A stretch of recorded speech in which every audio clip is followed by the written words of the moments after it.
আমরা এখন যাচ্ছিলাম মানালির দিকে, আর এখন বাজে তিনটে সাড়ে তিনটে মতো বাজে।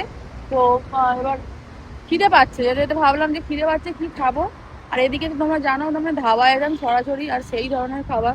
তো আমরা একটা ওরকম ধাবা থেকে দাঁড়িয়েছি, এই দেখো এই ধাবাটায় দাঁড়িয়েছি। আর ধাবাটার চারপাশে দেখো পুরো একদম গাছ গাছ ভর্তি, এখানে খাটিয়া ফাটিয়া পাতা আছে, একদম রোডের ধারেই ধাবাটা।